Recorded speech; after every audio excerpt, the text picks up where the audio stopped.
In today's video, we are going to be taking a look at the Unifi USW Aggregation Switch. This is a great little switch for the addition and inclusion of 10 gig networking on any home network. So what we have here in the box, the first thing is the power cord, as you see here, and the ears for mounting this switch in a rack, which we will eventually be doing. You also get the screws for the rack mounting as well. So that's very nice. Thank you, Unifi, for sending that along. And then we have the actual switch itself. So let's grab it out of the box and take a closer look.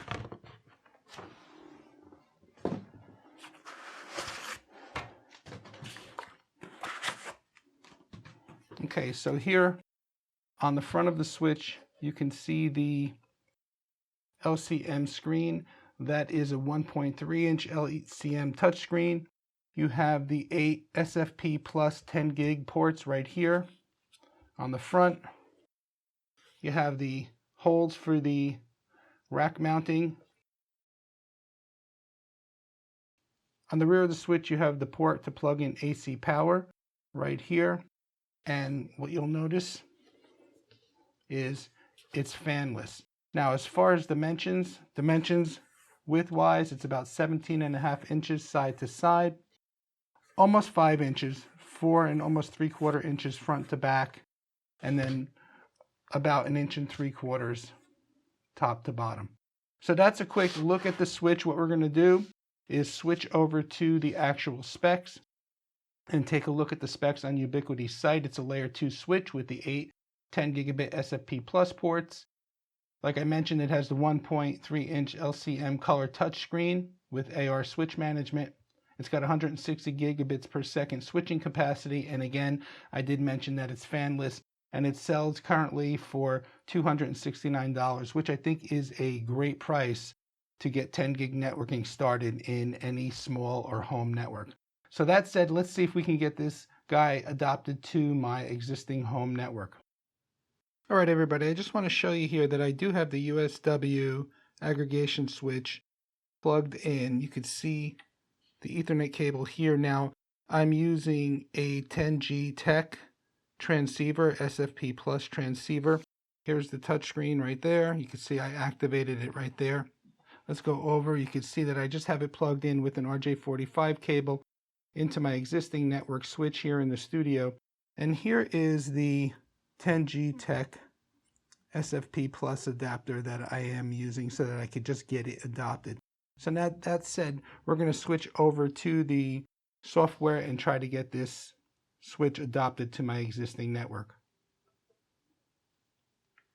Okay, so we're here in the Ubiquity Discovery tool. I'm using the actual Chrome app plugin, and you can see here now it has found the switch and it says the status is pending. So we're going to go ahead and we're going to click on action, and we're going to go ahead and perform an adoption. Now, my Unifi controller is out on DigitalOcean. It's not a local controller, so I have to put in the credentials here. So let me do that now.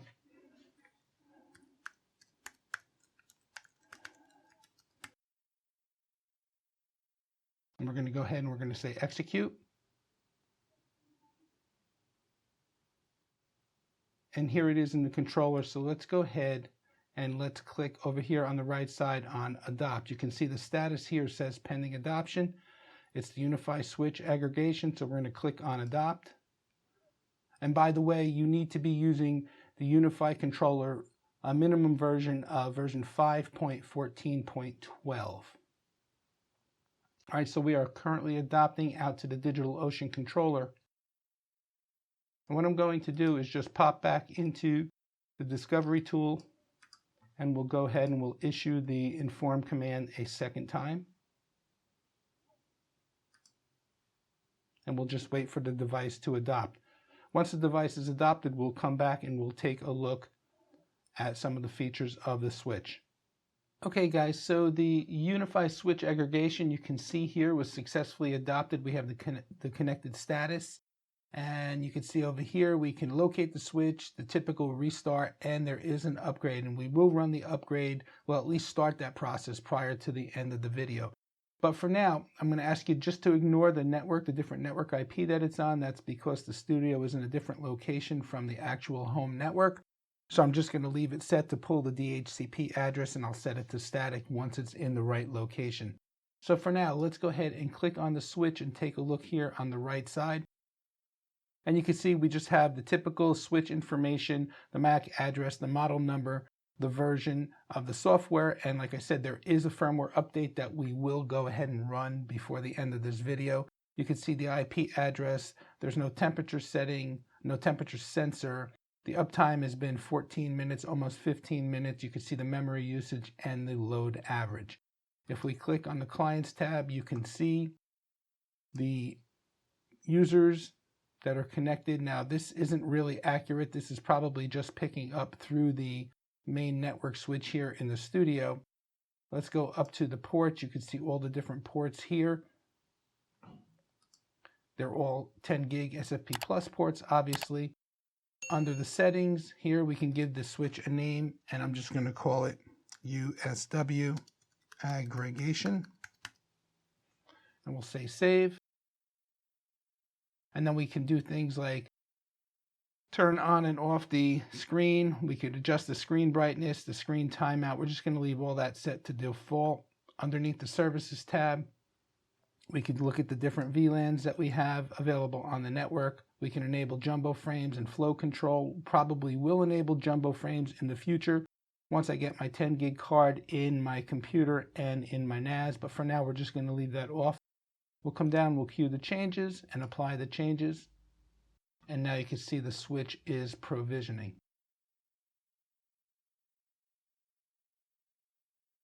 And now we have a connected status. So we're going to go ahead and start the upgrade process.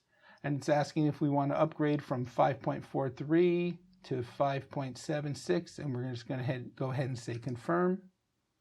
And you can see now that the status says the switch is downloading the firmware. So guys, that's as simple as it is to get the USW aggregation switch up and running on your network. Obviously, you can go ahead and tweak more settings to meet your environment needs. But I'm excited to get this switch in the network. It's going to give me my 10 gig capability between my computer and my NAS once I get into the new studio. So I'm really excited about that for $269. In fact, I think I even got a better price. At the time when I bought this, I think I found a deal on it for around $228. So I'm really excited to add this addition to my new home network. So if you like this video, please go ahead and give it a thumbs up. Be sure to check out some of the other videos that I have listed here up above. Please remember to subscribe, like, and share this video. And I want to thank you, as I do in every video, for using the Amazon affiliate links. I know they don't change your price, but they do help out the channel. My name is Tony with Quik Tech Solutions. As always, please stay safe. Thank you for watching, and we'll see you next time. And as always, I'd like to thank our Patreon supporters. And if you would like to help support the channel, there's links to the Patreon page and PayPal down in the video description.